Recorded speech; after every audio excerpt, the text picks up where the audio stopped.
So good morning, everybody. How is everybody today? Good morning. Good morning. Fantastic.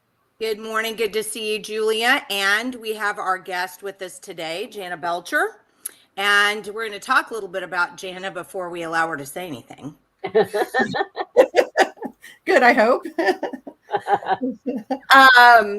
So, gosh, we've known you kind of a long time. Yeah. Yeah. So as a homeschooler, I knew about her organization. I'll let her tell you about that a little bit more in just a second. But I've known about their organization for quite some time, and they have become a real force in homeschooling in Oklahoma. And there's a situation in homeschooling that really kind of came to the forefront when Epic really started taking more of a role as an online charter school in Oklahoma. And as part of the homeschooling community, a great number of us noticed that we were getting people into our homeschool co-ops that weren't fully homeschooling, that they were using Epic, and then they were supplementing their Epic online with information that they would get at a homeschool co-op, which is great. We're all for every kid having access to, and every parent having any access and every access to the kind of education that they need to employ for their child to have the education that suits them the best. So that's not the issue. But what has become an issue is that there is a difference between people who homeschool on their own, using their own money without going to any form of a government school. And Jana's organization has been a real force in explaining the difference between those two camps and why there is a difference there. And so, Jana, I'm going to bring you in now, and you tell us who you're with and what your organization does, and we'll just go from there. Well, good morning, everyone, and blessings. We are so glad to have you. Well, it's good to be here. So, yes, I am Jana Belcher with Constitutional Home Educators Alliance.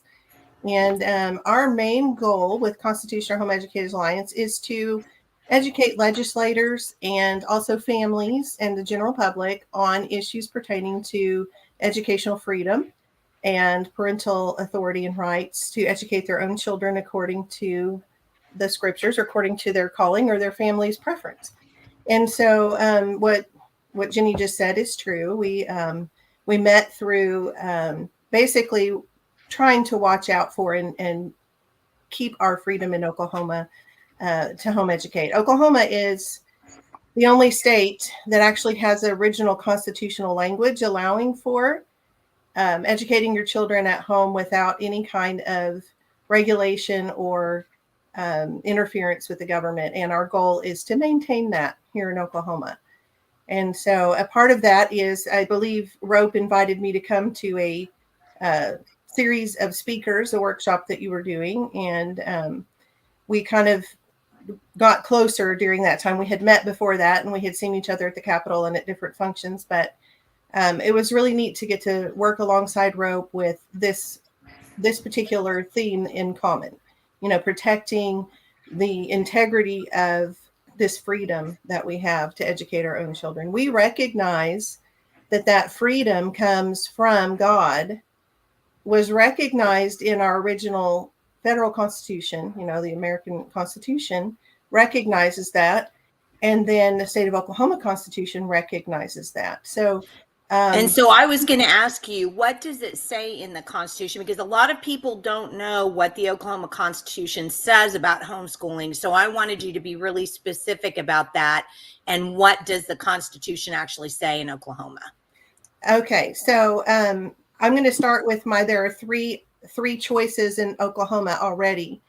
Before any of this other school choice movement type of language has been around for a long time, but before the current discussion on that, So there's publicly funded education, which are your brick and mortar, your virtual charter schools, anything that has taxpayer dollars funding it directly is a public school, publicly funded.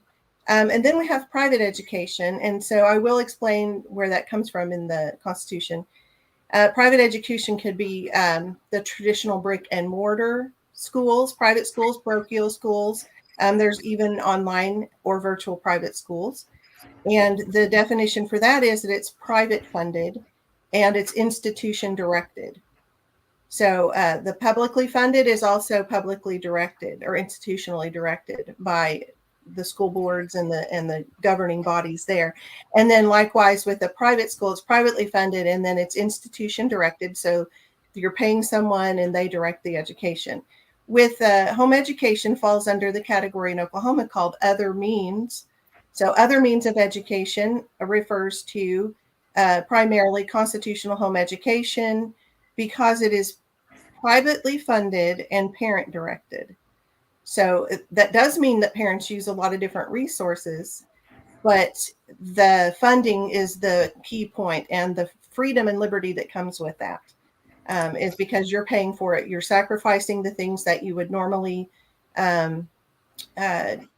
enjoy and do in order to pay for it yourself because you recognize the liberty and the freedom to control and to nurture your children according to the way the Lord has called you to do. There are people who benefit from that, whether they're doing it for faith-based reasons or not. We recognize that as well. But yes, the Constitution says, and I have a copy, I'm going to look at it just so I make sure I don't misquote it.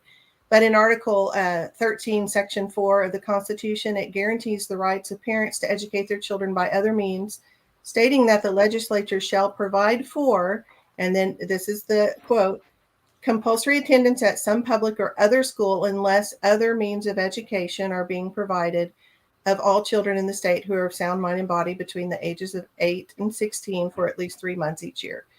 And of course, those ages have had different, that was the original constitutional language. Also, I just found for 3 months. Yes.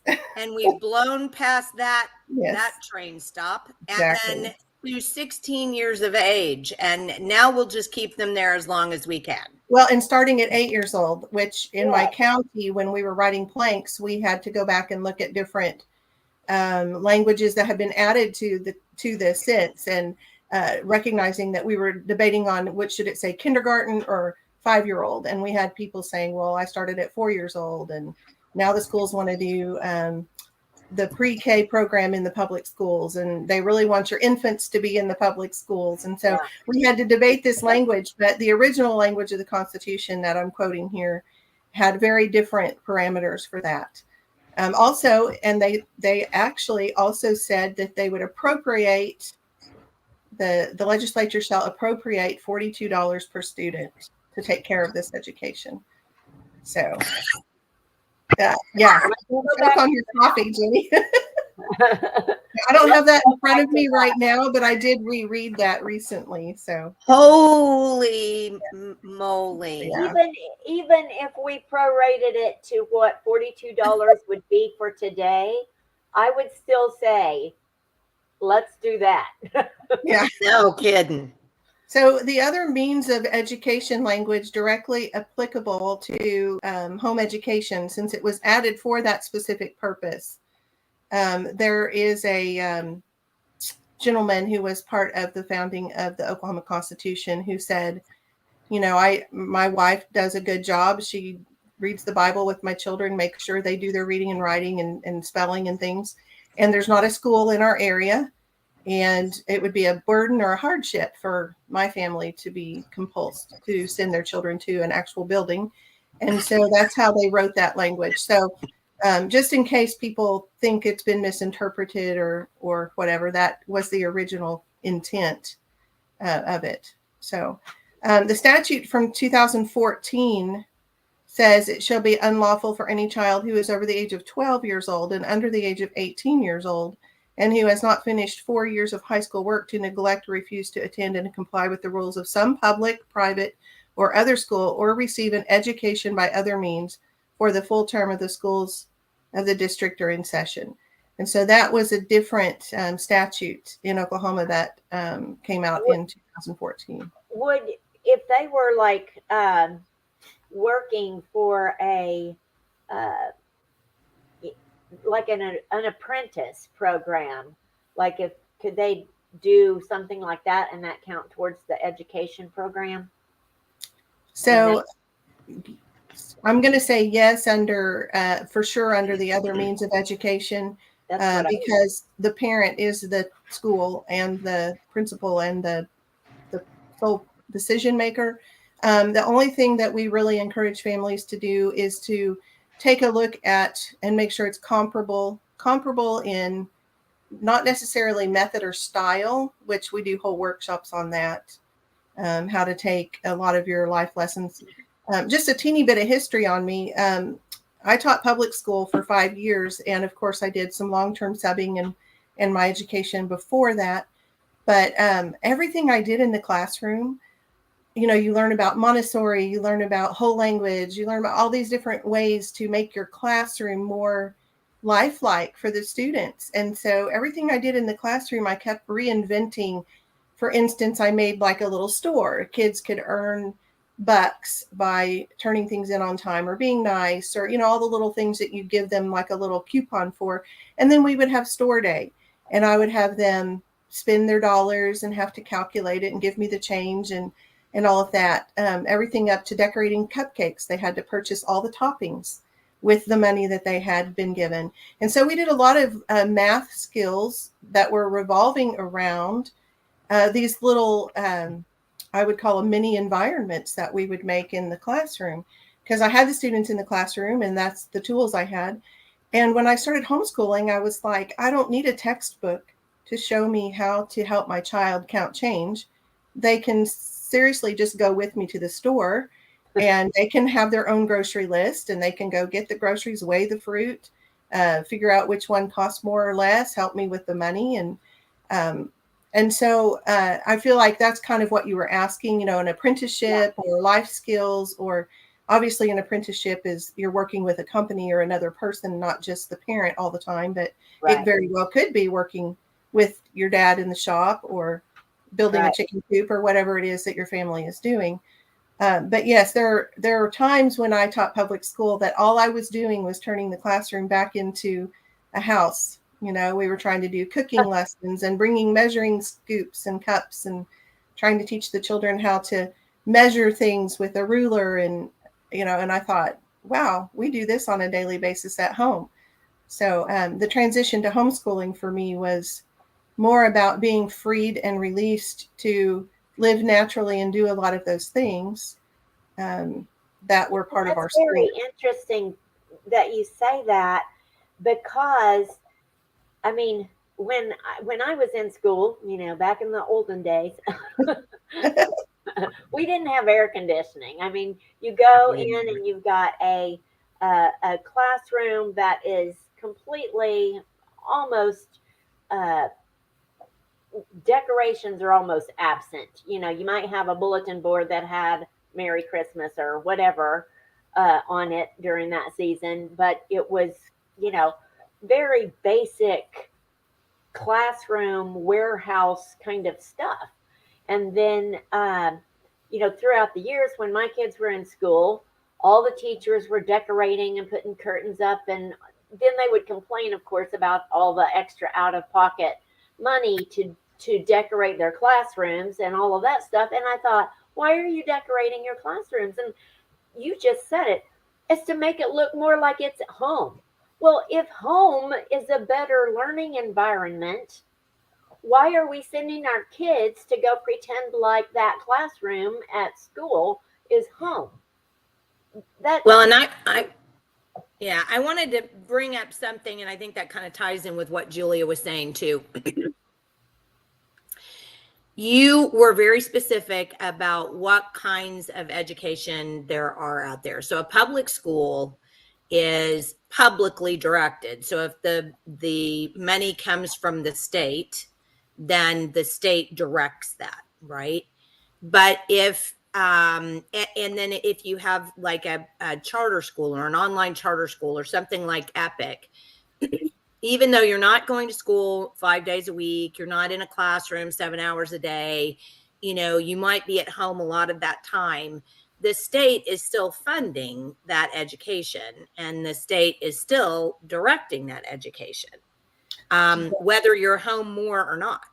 Right. But Now there are, only, oh, go ahead. and even though in private education, it's privately funded all the way around, the parents don't direct it. So far out of the 4 things that you talked about, the 3, private education, public charter school, all of these are directed by somebody other than the parent, right? Right. Okay, so the only one that's paid for by the parent and directed by the parent is constitutional homeschooling. Right.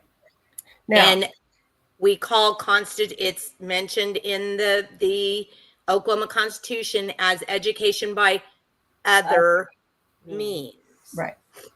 Right. And we did a word study back when Constitutional Home Educators Alliance was founded. Our one of our board members at the time did a very good presentation to our board when we were designing it. And he went all the way back and studied the word means. And anybody who's in accounting or any of those types of things recognized that the word means was referring to the finances or the resources available by other means, by other resources, by other finances. So That's very that good. was critical for us to understand that a lot of people will try to use that word means as a method or style or, like traditional textbook or classical education versus, hands-on or Montessori or Charlotte Mason, life learning type things. And so, no, within constitutional home education, you do have all those styles, methods. Like Julia was saying, can you use some of your apprenticeship as part of your education? Now, I do know that public schools do have some of those options as well. They have alternative programs. They do have apprenticeships. They do have half day at VOTEC and half day at the academic institution. So yeah, you can do a blended model of methods and styles and learning styles and all of those things. But the word means here is referring to the financial. And then obviously with the financial goes the authority. So whose authority are you under? Correct. Whose direction are you under? So even though it's been very popular as of late for families to cooperate with each other, or to, let's say, outsource 1 or 2 subjects or several subjects with your children, especially the high school age, where you might co-op with another family and the parent is still directing, I want my child to use apology of biology, and I agree that we're going to do the first 7 chapters, this next couple of months.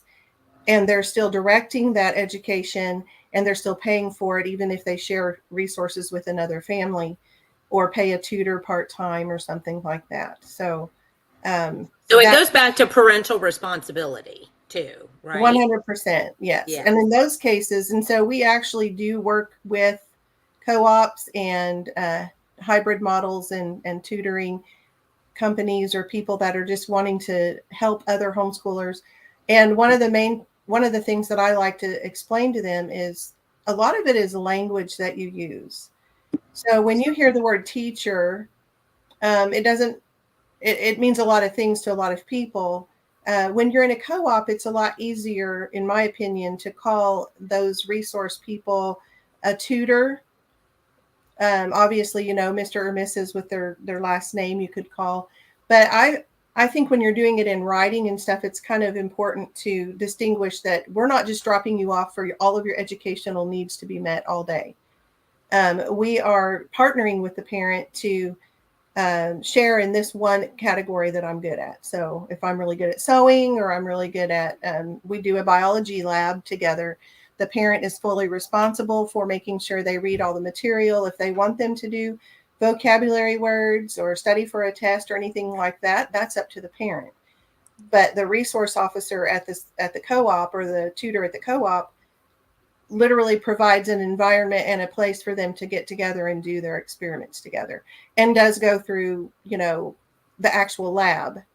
But So it's let still me up to the parent to decide if they want to give them an official paper and pencil test or something like that. Sure. So let me stop you before we get too much further on, because you have something that Chia is putting on. Oh You yeah. have, yeah, a homeschool expo, and if you can put, I'm going to post a comment in here while you're talking, and you give me information about this, and I'll put it in the comments to make sure that people know exactly when it is and what this is about. Perfect. Okay, so the website is ru.edu/expo, and we're having the second annual Freedom to Answer the Call. It's a home education expo. The theme is Freedom to Answer the Call, and we're real excited this year. We will be showing a film called The Schoolhouse Rocked, the Homeschool Revolution, with Yvette and Garrett Hampton on June 23rd at Randall University at 7 p.m. And that's a free, open to the public. It's to encourage families who are maybe thinking about it, or maybe they're not even thinking about it. They're just curious.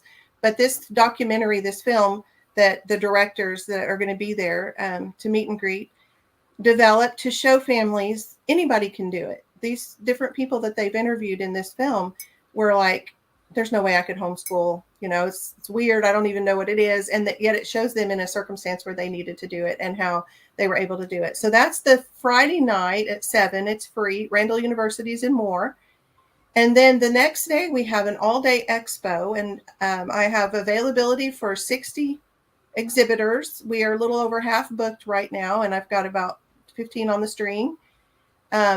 Anything from teaching textbooks to local Oklahoma metro area dance companies, theater companies, drama, band, choir, all these resources that people think they would miss out on if they're not in their local public school or private school. And so we've got some of the sports teams there, just lots of people that are there to share how you can actually home educate your children. And then, of course, we have 12 workshops that will be taking place.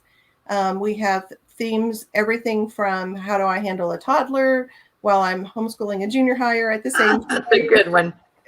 We have Nikki Truesdale will be coming from Texas, and she's with Knowledge Keepers. She actually finds out of print historical books, and then she makes them reprinted and available to homeschool families or whoever wants to purchase those.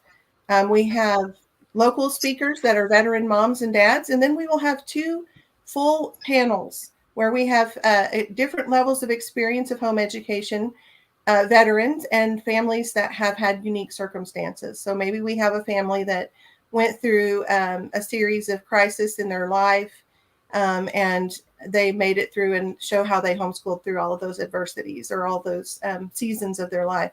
And so we'll have 2 different panels. That's from 9 to 4 on the 24th of June at Randall University. And we are still looking for a few more exhibitors. So there are some people who may have resources, books. I believe you guys know Emily Fladdick. She's going to be, yes. She's going to bring her Great American Studies curriculum. And so we just have a lot of people that are going to be sharing their curriculum and their resources. And it's just going to be a blast. Constitutional Home Educators Alliance will be doing the keynote, and we will be discussing all these kind of the things I'm talking to you about. We're going to start with making sure you know why you want to homeschool, or why you have the authority and the responsibility to educate your children. And then we'll go into all the different rights and responsibilities, and then let them go out to the other workshops in the other vendor hall and look at the things that are going to help them accomplish those goals. So we're really excited. Let's be specific. So this isn't just for parents who are already homeschooling. Exactly. It is for those who are curious, considering just getting started, or people who've homeschooled like myself for 21 years. I get rejuvenated, encouraged every time I go to something like this. It is so important to meet with other people that can pour into your life and you can pour into theirs. One thing that we're doing this year that's exciting is one of the local groups called Homeschooling in Oklahoma City Metro are hosting a need to talk room, and we're going to make it kind of comfy and cozy, and they're going to have tea time with parents. So if you've been homeschooling a long time, or maybe you're just getting started, or you don't even know if you want to or not, there will be veteran homeschool moms of all different walks of life available for you to just have a one-on-one mentoring prayer time while you're sitting there sipping on some tea and enjoy your time. And we will also have a little activity area for the children. We don't have daycare necessarily, but in that room, there will be a space available for some children to play with Legos. One of my good friends has had a Lego club for years and years and has buckets of Lego. And so she's volunteered to bring that and host that room. So a lot of different. Let me just do this. So I think most people know that, I was a public school teacher, and, we thought that homeschoolers were creepy. Yeah. Well, we were like, but then, we were forced to homeschool because my kid was getting bullied at school. Couldn't come home without crying and falling into a puddle every single day. And so we were forced to homeschool. And I'll tell you what, I just graduated my baby. Oh, I know. I have 4 years. I have 3 years left. Mine just finished her freshman year. So my youngest. Yeah, no, I'm done. And I have to say, parents, this was I hate this. I miss it so much. I've never had, I'm close to my kids because I took all that time and we did everything together. I loved teaching, and I taught them myself, and I even taught at their co-ops. And I know it seems like a really daunting task, and you think, but there are people that go through 4 years of college to learn how to do this. Well, anymore, they go through 4 years of college to learn how to teach your kid to regurgitate stuff and follow orders and not learn anything on their own. So don't be thinking that teachers have something on you because of their education that you don't have. You have it because God gave it to you.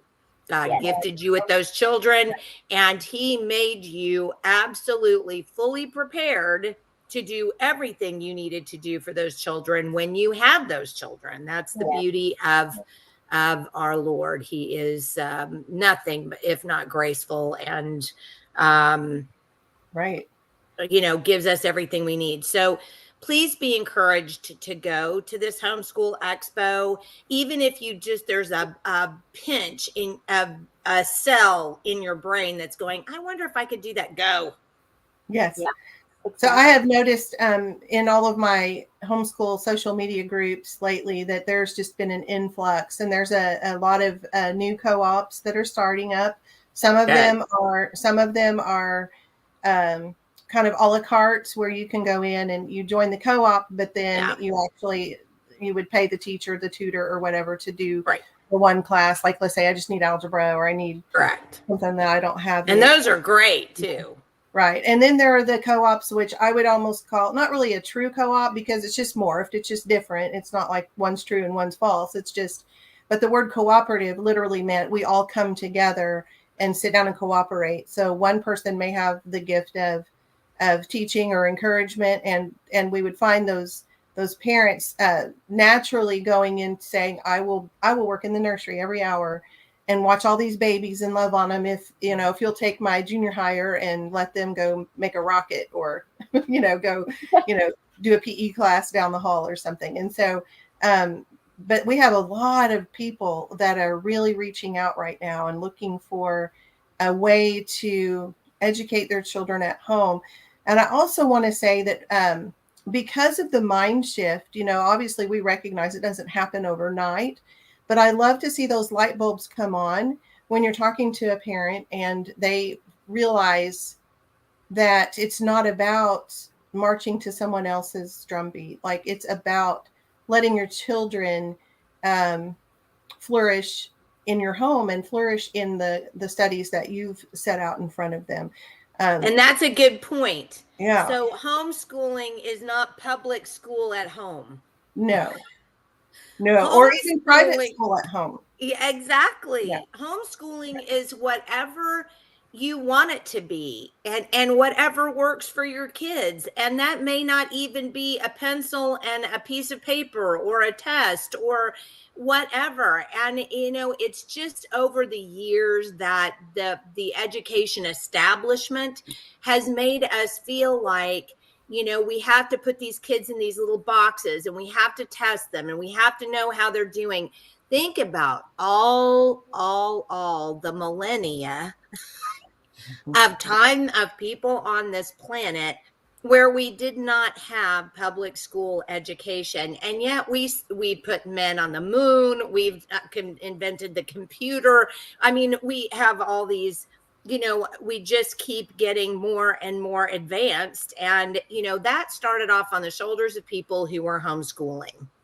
Right. I would like to share real quickly. I know I'm going to give a presentation at the expo, but one thing that is really powerful that helps drive this mindset is the Webster's 1828 dictionary. If people don't have one, I always recommend, try to get one. Yes. The meaning of words have changed. If you Google something, you're not going to get necessarily the historical reference or the historical definition of that word. But the word 1984. Yeah. So we always ask everybody at this workshop, when we're in a small group, what is your definition of education, or what is education? And so people will raise their hand and say different things. But the 1828 says that the bringing up of a child, instruction, formation of manners, education comprehends all that series of instruction and discipline, which is intended to enlighten the understanding, correct the temper, and form the manners and habits of youth, and fit them for usefulness in their future stations. To give them a religious education is indispensable, and an immense responsibility rests on the parents and guardian to neglect these duties. So that's the Webster's definition. So what's missing from that definition? School with brick and mortar with some teacher teaching your kid. Well, on your dime. Exactly. But also the words like grammar, algebra, and curriculum, and all those things aren't on there because it says series of instruction and discipline as intended to enlighten the understanding and correct temper. So I'm not saying that obviously I feel like, we should be a literate society if we should learn to read and write and things like that. But what's important here is that the definition of education talks more about the shaping of the individual's habits and manners and the instructions that they need in order to be formed. It's enlightening and understanding, correct the temper. So what does the scripture say about that? Same topic. It says, love the Lord your God with all your heart, soul, mind, and strength. And the commandments I give to you today, impress them on your children. Talk about them when you sit at home and when you walk around along the road, when you lie down and when you get up, and tie them as symbols on your hands and bind them on your foreheads and write them on your door frames of your home and your gates. And that's in Deuteronomy. So there are tons of scriptures that tell us to raise our children in the nurture and admonition of the Lord. But we understand that as soon as you hand over even part of that authority to someone else, you need to make sure education is really about the process of transmitting values from one generation to the next. It's never neutral. Someone's values will be applied with each and every subject. And education does more than inform, it conforms. And so what better way to conform a whole generation of people than to capture the youth or capture the children? And we all know that that's been a goal of certain people. And, as Christians and as believers and as homeschoolers, we ought to know that, and we ought to be intentional about what we're going to do about that. So that's where I'm going to jump off on our next point. So one of the things that you and Rope, all of us here at Rope, have been very concerned about. I mean, in the later years, and I have to confess that I kind of bought into that whole school choice thing for a while. I thought I had a different opinion about it. And over the time that, over these last several years, I've really come to understand that what school choice and the whole idea behind school choice is really doing is the conformity. And I mean, that was such a great place for you to jump off onto, because what better way to get children to conform than to have a one world schoolhouse, right? Because if you have a bunch of little individual schoolrooms, I mean, people could be doing whatever they wanted to be doing. But notice that just like in legislation, lots of states do the same thing in legislation. In public school, there is a set of standards. You teach to those set of standards so that everybody in every school is basically on the same thing, right?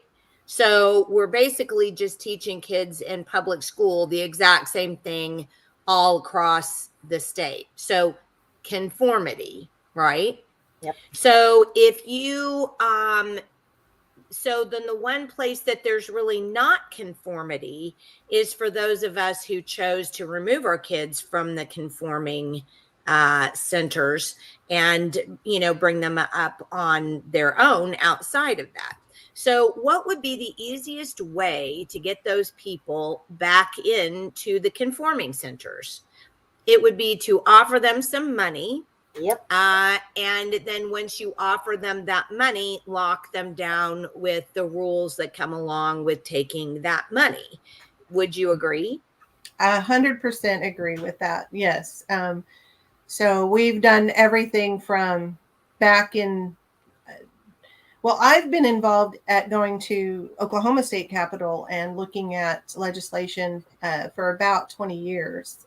But the people that preceded me, of course, have been doing it longer than that. And I've learned a lot from history lessons, and a lot of the articles that I laid a bunch of them out here on my table in case I needed to reference them. But like, you can look going all the way back into the 70s, and as some stuff I have here printed from 2010, just a different type of progressive movement toward this, what you said.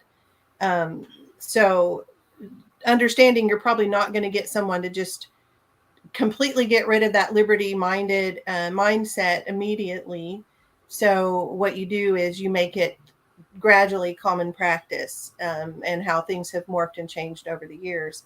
And of course, the current move, I believe, is more obvious than it ever has been, that moving away from just the government school to now having this corporate piece to it, a business person, a business, people who run businesses, having their corporations, trying to help these schools in how they run and operate. And so now we're moving from just having the government control, but now having the government partnering with corporates, which, like I said, I have some articles here that show that, I mean, that's how they've done it in other industries. That's how they've advanced this global UN idea in other industries. But the term school choice, for those of us who look at it like, I mean, I just read them off. We already have 15 choices in Oklahoma. Like there's 3 avenues and several choices in each avenue. The decision here is who's paying for it and whose authority is it under. So other means of education still floating around, we still have our pocket, but the closer and closer all these other things get to it, of course, the more incrementally that is encroaching toward us. And so it's not just about us preserving and protecting our own personal families.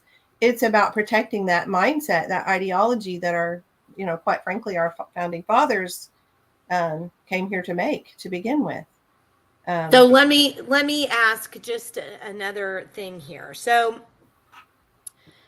how do you feel about people who say, Jana, it's my money. I just am getting my money back. It's my money. Well, I wondered if you were going to ask me that. So how could I not? So I've heard everything from, it's kind of a joke, but I'll pay my ad valorem it's my get out of public education free card. So you pay your dues and then I pay it so I don't have to use it. I pay whatever my ad valorem is that goes to my local public school. None of my children have ever been enrolled in any public school. So that's 21 years of 4 children that have never, well, of course, at their age appropriate time, 18 years for each of the other 3 that are graduated, that never set foot in or utilize that dollar, that public dollar. So Right. some people say, well, that's my get out of school free fee. You know, you pay the Well, little fee and then you don't have to deal with all of that system. But I was going to share with you something we have in 2016. One of our president of CHIA, Cindy Nicolai, went to a national conference and gave this speech. I'm not going to read all of it, of course, but this section that you just asked about, the majority of funding for public schools come from property tax. In Oklahoma, for example, this was 2016, 59.22% of your property tax goes to education. So let's say you have a home that has a taxable market value of $50,000. Your property taxes would be about $450, of which the 59%, $266.49, so $267 will go to education. So of your federal taxes, less than 3% will be directed toward education, and only 0.3 goes to accelerate academics, because all those others from the federal are more about the social construct of the school, like the feeding programs and the extracurricular type things. So here's the deal. The schools receive 8,000, and this was in 2016. I believe it's about 9. I think it's over 10. 12 now. It has increased. I know in 2022, when we were up there talking about the school vouchers at that point, if you didn't have special ed or any of those other things, I think it was $9,500 per child, but I do believe it's gone up. Anyway, in 2016, $8,000 per student, with the average voucher, ESA, or dollar per student funded would receive up to 50 to 60, and up to 90% of that $8K on a debit card. So obviously other states that have already had an educational savings account or a voucher type system would get part of that funding on a card that they could go spend on their things. Now multiply that by the number of children in your household, and you'll see that while your taxes do contribute to the public school, it doesn't even come close to covering the cost of your exact students in your home. So now you would have to live in a really, really expensive property for your property tax, the ad valorem tax, to cover your exact expense. So for that argument, what it boils down to is, once you may not like the fact that they tax you, and if you don't like that, there's a whole nother way to go about getting involved in your political structure to try to help change the taxes. But the fact is that that system is in place, and once they take your money from your taxes, it does become government controlled funds. So anything that's paid for by the tax dollar has to have some sort of accountability. You may or may not like that accountability. You may not like the way it's not being enforced. But the way to handle those issues are to get involved in your local schools, school boards, go follow what's happening in your area. So yes, their argument has come to us many, many times, but those are my tax dollars and I should be able to say what they do with them. Well, I've heard businesses and corporate people and people that are involved in politics say that a lot too. They don't have children in the school, but they don't like how their money and their taxes are being spent on all of this indoctrination and everything. So 2 answers to that. One is a public school is doing exactly what it was designed to do. So if you don't want to be a part of that, then you either politically do things to change how that is operating, get involved, like you said, which never worked, or you pull your children out, or you encourage other families, if you don't have children of your own that are in school, and you aid them in a private way. But all of this, I've said this before, people who donate money to organizations or lobbyists that are trying to change legislation to try to take some of that tax dollar and give it to the private institutions, private families, or private education. Why don't they pour that money into actually a child? Like, why don't you go find 5 of these kids you're talking about and say, I will help pay for your daycare. I will help pay for the parent to homeschool their children, and I'll even give them some books or help them buy the curriculum or send them to a seminar like ours that we're having. There are many things that people could do to aid and help other families. And I hear all the time that we're selfish and we don't want other people to have what we have. And I'm like, but you can't pay someone with government money to have what we have. Right. Because what we have is the idea that these are my children, this is my job, and I don't want someone else telling me how to do it or what I have to do. So therefore, nobody can do a parent's job better than the parent. And so, yes, I do understand that there are a lot of reasons why families say they can't, or they have a legitimate financial strain, or single parents and all of that. Now, all of the homeschool groups I've ever been in are very generous and helpful. And when you're talking about an agenda and an ideology, you have to be very bold and say, this is not conservative, it's progressive. This is not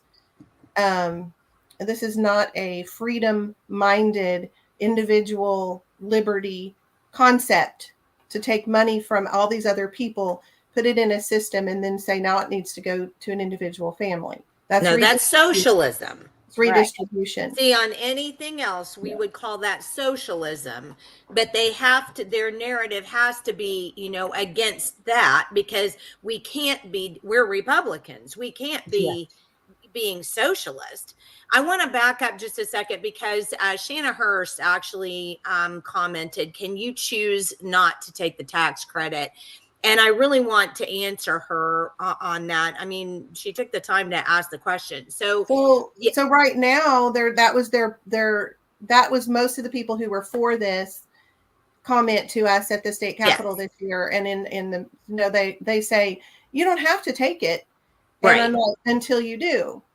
So and let me say something really fast about that, because everything is voluntary until it becomes involuntary. Right. And in an increasingly authoritarian, and in an increasingly authoritarian government like we have right now, that's the way things move, toward lack of control for citizens and greater control for government. And I'm going to say this. So when Julia and I were fighting Common Core years ago, and I made the argument as a homeschooler then, and I said, look, this is going to really harm homeschoolers, this Common Core stuff.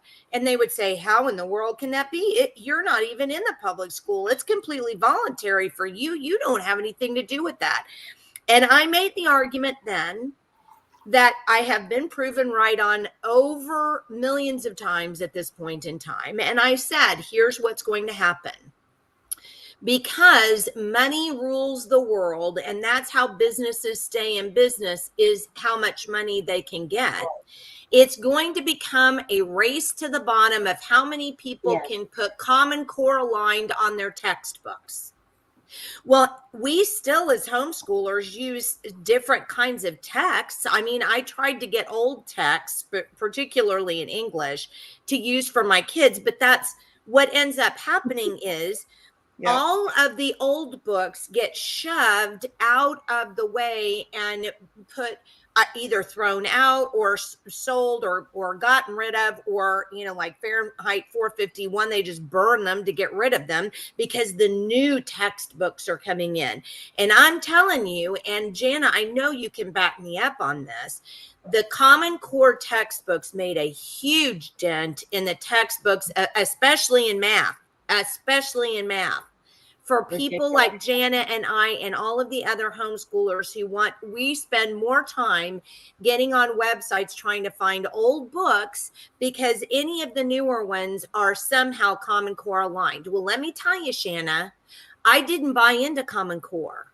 But I got stuck with it was voluntary for me. I could have sent my kids to a public school, or I could have not sent my kids to a public school, and I opted not to. However, what wasn't voluntary for me was the fact that all of these book manufacturers who wanted to make money changed all of the books and made it 10 times, if not 50 times harder for me to educate my kids the way I wanted to educate them. So that's just an example of how when you say, but it's voluntary, or you don't have to take it, that's just one, and that's only one reason of how when they say it's voluntary, it absolutely isn't. By the time they've made the law, it will become a trickle down effect until, well, to have this money, now you have to take the state test. Well, in order to do this, you have to do that. And this money going to a private school, think about this. So it's voluntary for all those people in a private school who have worked and scrimped and saved to save up the money to put their kid in private school. Now, all of a sudden, the benevolent government who is using tax dollars from you and your neighbors to give to people who haven't scrimped and saved to put their kid in a private school. And now all of a sudden that money goes into the private school through the parent. Okay. Well, at some point in time, that private school, even that private school is going to say, well, I need to get more parents in. I don't have enough money to be able to run this school. And they're going to be driving the train as to how, because the argument has been, well, we're not giving it to the school, we're giving it to the parents. Well, it doesn't matter, because that school's going to do whatever they need to do to get parents in. Right. And so everything is going to be upended and changed. They're not giving it to the parent directly. The parent has to spend it on an approved or accredited. So the private schools have to be accredited or in the process of becoming accredited. And the institution of accreditation was not delineated in the last version I read of the bill that just passed. So and who are these accreditation agencies? Well, Jen? And are these really conservative places, or are these places that are progressive? Well, the accreditation, when we were looking at the vouchers 2 years ago, the accreditation in one of the bills had a name and an acronym that did not actually exist yet. And I brought it to the attention of one of the legislative assistants or Senate assistants. And the next version of the bill, it was not there. It said, or an accredited agency, not yet named, or something to that effect. And so what I'm wondering is if maybe there will become a new accrediting agency that will have to deal with just these things. But here's two things for Shanna. One is, you said Shanna, correct? Yes. So, or Shana. The child tax credit. So, and I will admit, and I will let you know up front, Constitutional Home Educators Alliance did support the idea of, and we did have a couple of tax credits that were ran a few years ago, and 2022 and 2019, that we did support. And here's why. They were not delineation of where you chose to school your children. These were just tax credits that would go to every family if they had a child that was school aged. Every family, no matter where they schooled, could save some receipts for educational purposes. For instance, if you needed a band uniform, a computer, tutoring, speech therapy, things like that, that families who public, private, and homeschool could utilize or may need as resources. If you were purchasing your own encyclopedias for your student, that didn't matter how you schooled. Now, for that particular one, the reason that we supported it was because there was no delineation or separation or on the tax commission to delineate how you schooled. So the main concern I have about this, you don't have to take it, is we will still somehow they're going after data. The tax commission, I have a copy of the bill, but I'm not going to read it directly. I do have it kind of paraphrased, partially quoted, but it mandates that the tax commission will verify enrollment. So in the bill, it says you cannot be enrolled full-time in a public school to use the tax credit. So that means they have to verify that you are enrolled full-time in a private school. But for the homeschoolers, you're just turning in up to $1,000 per child. So how is the tax commission going to do that? In the past, you used to have with your own accountant like a little checkbox that says, do you want to turn in receipts for whatever it is you're going to get a tax credit for? So in my opinion, and I've also talked to some other people that, have some more education on it than I do, that would likely be the avenue to where it would now call out those who don't take the tax credit as well as the ones who do.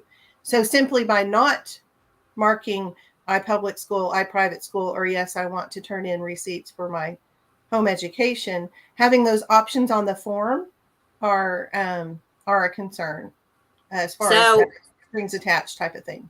This brings me to another point, and Julie and I were just talking about this the other day.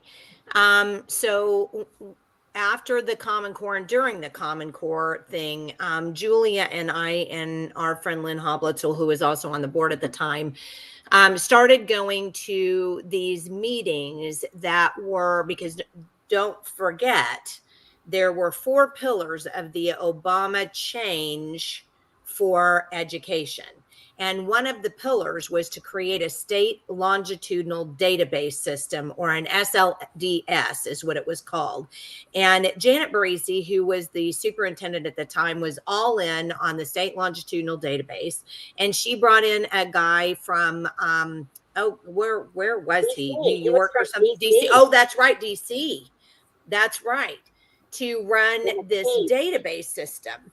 And so Julia and I and Lynn would go to these meetings, and we would sit in these state longitudinal database meetings. And I almost had a heart attack one day when one of the men who worked for OHMS, I believe, was he OHMS or was he the state database analyst? I don't remember who he was, but he stood up and he said, well, here's the problem. I mean, we can get data on public schools all day, and I'm paraphrasing here. We can get public school data on kids all day, every day. But one thing that we can't do is get homeschoolers. We have no way of getting data on homeschoolers. So if we all agree, and we should all agree, and if you don't agree, you need to do some more research on your own.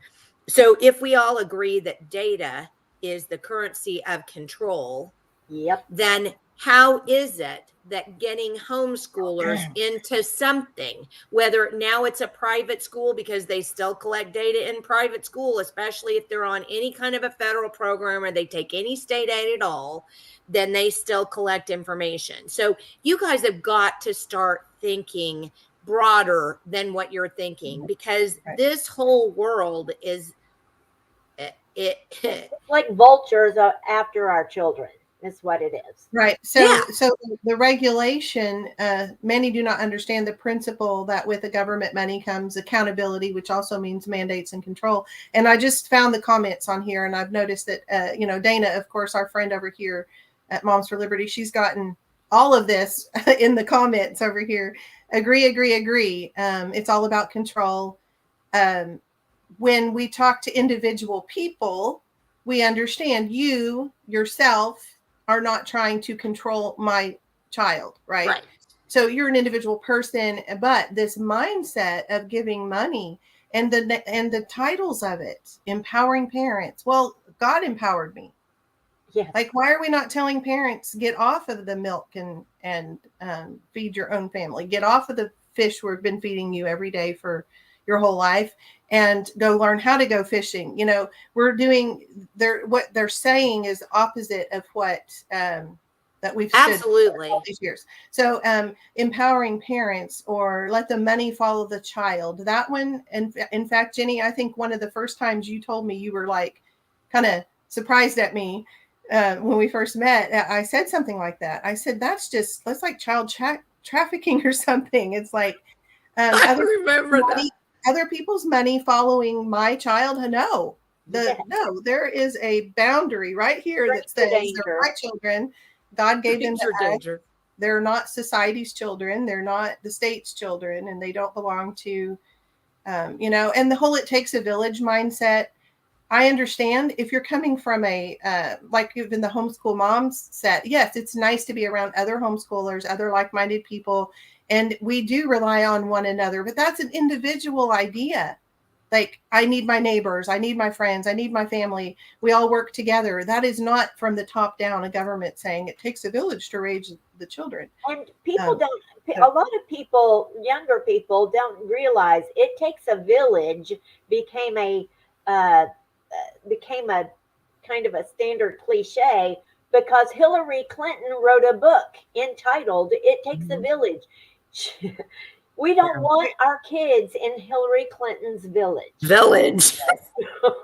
Well, and we do have information about other states. The school choice movement is not an Oklahoma thing. In fact, the fact that Oklahoma had the most free, well, we're the only state that has a constitutional clause that allows originally. I mean, there's a lot of states that don't have much, but when you're talking about vouchers and school choice in states that already have, you have to register, you have to have a degree, you have to turn in records, you have to take tests, you at least have to turn in a portfolio. States that have those things, it may have seemed freeing to some of them to be a part of like an umbrella school, for instance, or some sort of homeschool agency that's going to kind of oversee that. But all of those things are already regulated in other states. And in Oklahoma, we didn't have that, and we don't want that. And so that is our goal, is to continue to protect as much as we can. And Shanna, I'm glad you asked that question, because right now the only true advice I have is to recognize your freedom, recognize that you are the parent. And what I don't understand in that sentence, it reminded me in the bill 2775, and I believe in 1935, they changed 34. Yeah. They state that because we believe it's the intent of the legislature that parents, legal guardians, custodians, and others with legal authority over children in the state be able to choose educational services that meet the needs of their individual. The legislature affirms that parents and legal guardians are the best suited to make choices to help children in the state reach their full potential and achieve a brighter future. So if that's the belief of the legislature, then none of the rest of this should even be there. There should be no compulsory education. Exactly. Because the state should not compulse you to take a product that they're the primary provider of. Just like, car insurance. An excellent point. But I want you to read the first 6 words of that again, slowly. It is the intent of the legislature. Let's stop there. Yeah. Is it the intent of parents, or is it the intent of the government? Yeah. Exactly. So I don't even know why we're discussing this, because they said in that very bill, it is the intent of government to make you do whatever it is that we're choosing you to do, but we're just making it sound like it's your idea. And besides that, and this we haven't managed to quite get in, there has been millions and millions of dollars spent to get this legislation that nobody wants across the board, across the line. And I'm telling you, if any of those people with the millions being spent cared about families, they would give the money to the families. They could give it as scholarships. They could build buildings. They could build schools that were better equipped to serve our kids. They could do all kinds of things with their money that would actually solve problems without having to, they've chosen to purchase legislators instead. So, and that's honestly, Julie, that's huge. And their very favorite person that they just love, what is his name? It suddenly escaped me. He works for the American Federation for Children, which is Dana. Corey DeAngelis. Corey DeAngelis. So they love Corey DeAngelis. And the funny thing about Corey DeAngelis is that he worked for the UN. Corey worked for the UN. And then when we all found out that Corey worked for the UN, what did they do? They took him off of the UN website so nobody could find it again. If you don't think that, and Dana's like, yeah, Corey DeAngelis. Sorry, Dana, that's what happens when you get older. I know. I have all these articles from other states, and it's a UNESCO-backed idea. Yes. The whole yes. And the same you know how you see those things where 45 news channels, the person is saying the exact same phrase. Yes. Yes. It's the same phraseology from other states. And so it's a global, universal system that's being pushed. And the goal is to private partnership. So it's the report for the New World Order. It cannot realistically be publicly funded through taxes. The report recommends public-private partnerships between government and corporations, which is already being used in other countries. Because the U.S. already has so many non-government alternatives to government schools, the public-private partnership is a UN scheme to bring all non-government education under the control of government. So profits can still go to a private education as long as they do whatever the government wants, including complying with centrally defined curricula, learning standards, and student admissions criteria, and no religious instruction. So somehow this is eventually going to try to weed out the religious piece of the instruction. And I'll go even further than that. And I'll say, and I've said this, and you mark my words, because I was right about all of us. We're right about Common Core. Every single last detail. We were completely right about this. So mark my words. So all this nonsense with the Supreme Court saying you can take tax dollars and put them into private, parochial, or other religious especially schools in Maine. Watch what's going to happen with that.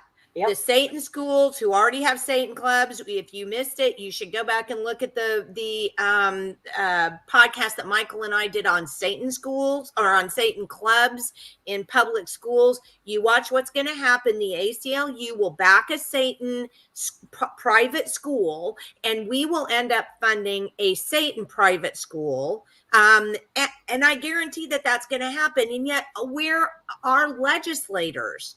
Our legislators, even the ones that we supported, that we believe to be good people, have supported this stuff, not even thinking beyond the end of their nose to what was going to happen when you steal money from your neighbor to give it to somebody else, to put their kid in a private school. This is still government money. It's not private money. The government will at some point come back and say, you can't do parochial education now. If you want this money, you'll have to be a private school, but you'll have to be secular school. Watch this happen. Watch it. Well, this happened in other countries. School choice funds followed the student. And today in education is almost completely, private education's almost completely disappeared.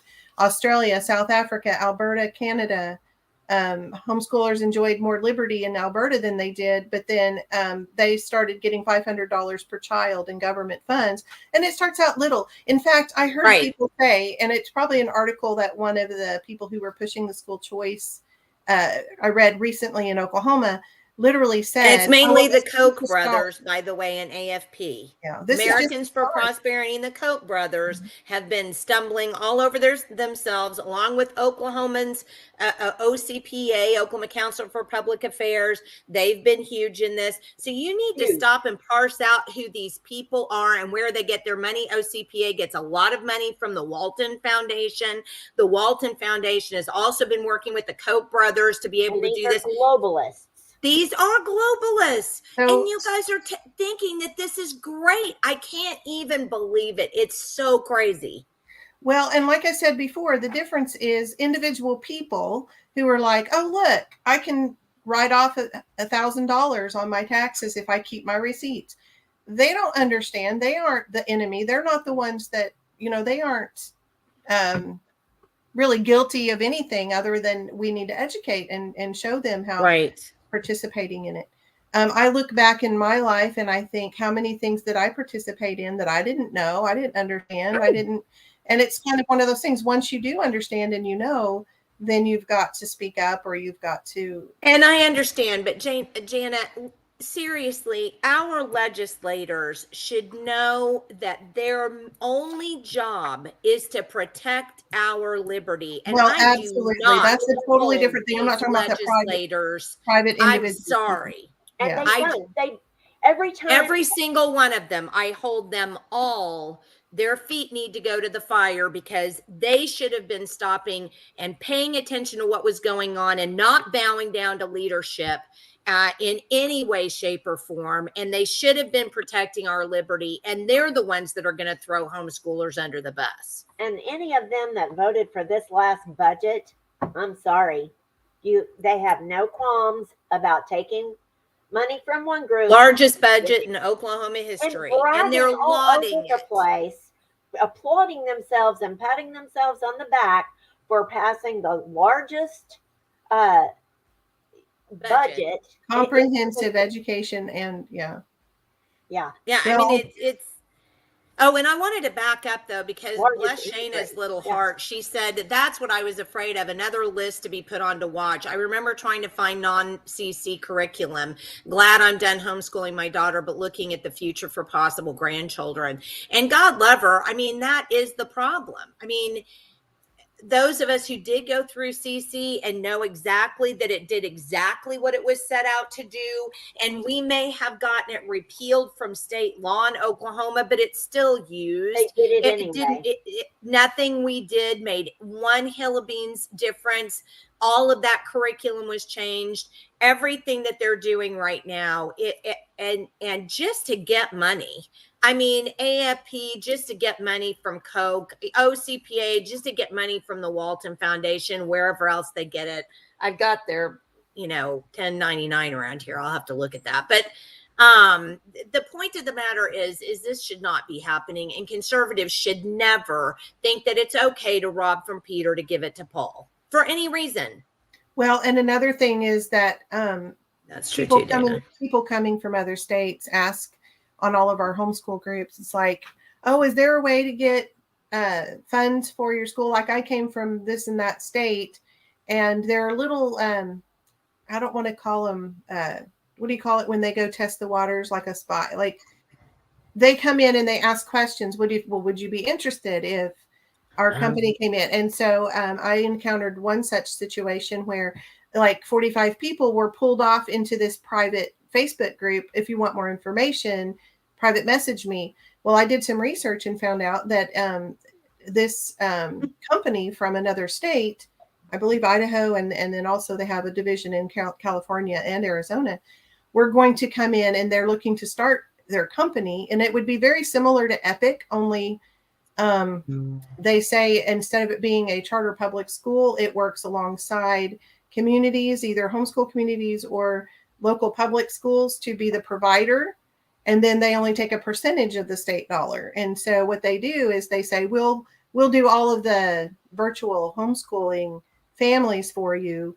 And you'll get to keep part of your dollar, and then you'll pay us part. So like they'll become a vendor for that school or that organization. And they said they can do it without legislation, being like they can do it under the current legislation without there having to be new laws. And I thought, well, if you start doing that and then somebody complains, then there will be a law written about it. And so all of these new ideas, well, they're not really new. They're as old as sin, but all these schemes and business plans, and I don't necessarily fault someone for getting into business, but I know when Shanna asked about, does that affect homeschoolers if we don't take it? Let's talk a little bit about the EPIC and how that affected the homeschool thing. Yes. Okay, so EPIC is the virtual charter school that families could use some of their money to follow the child, right? So, but it can't just be given to the family. The family has to spend it on a viable, approved educational product or educational service. And so what we've experienced is that a lot of these companies that were only homeschoolers. Now, I'm not talking about companies that were maybe gymnastics or dance or, a sports club or something that were already servicing all families. Okay. They were just servicing all families. People paid money to be in these clubs and stuff. That's fine. That's a business. But these homeschool organizations that were designed by the blood, sweat, and tears of people that needed those products because they didn't have them available, and they sprung up out of the need organically. Parents gathered together and came up with a plan, and then they built these organizations. And then all of a sudden insert, well, I use EPIC, can I use my fund? And so what has happened is it changes the dynamic of 2 or 3 different ways.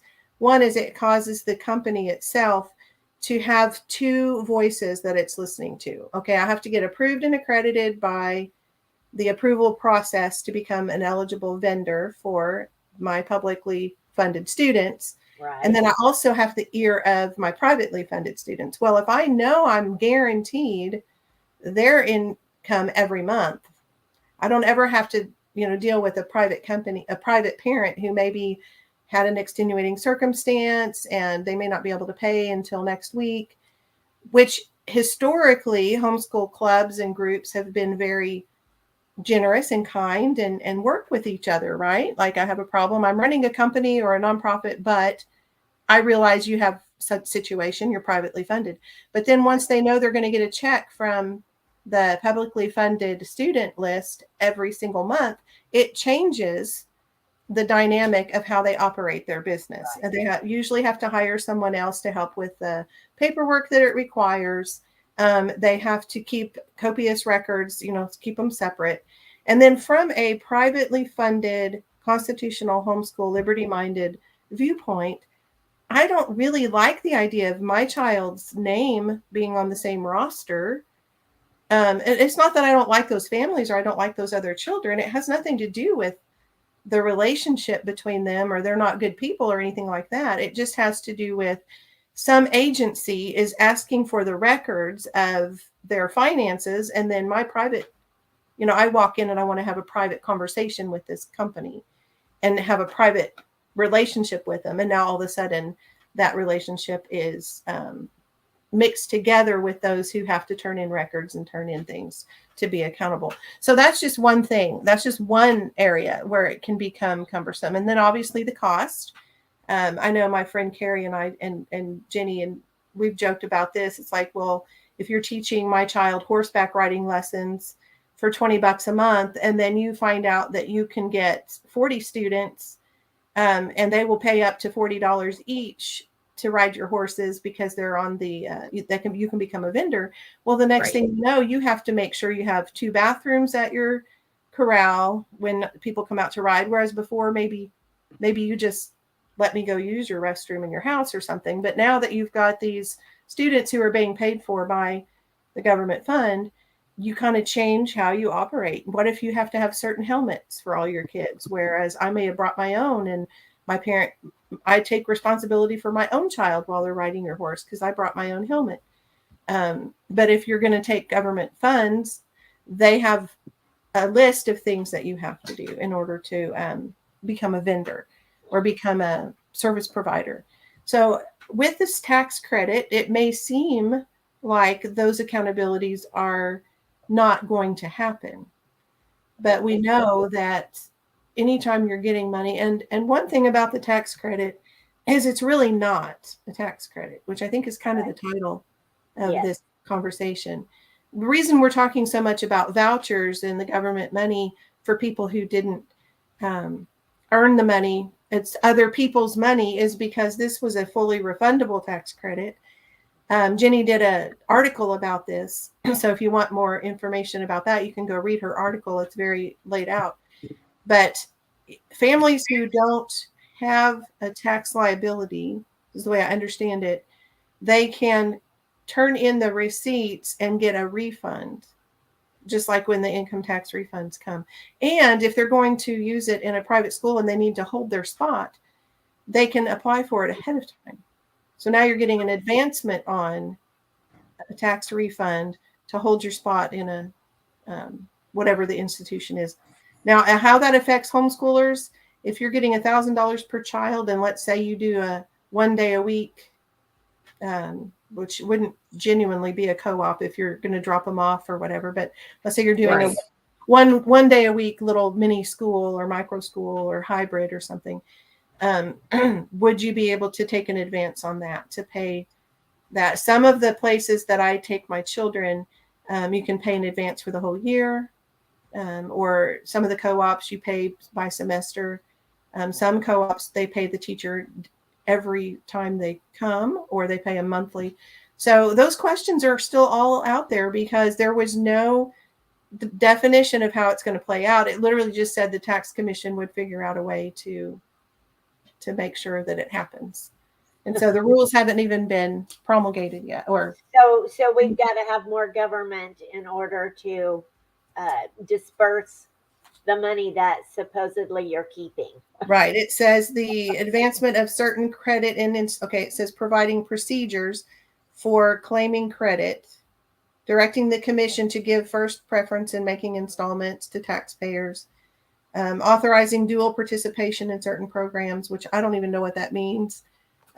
Dual participation, can they take a tax credit? There's so many questions about this that don't even have to do with the actual how it affects our school life itself, but it says anybody who's a legal guardian.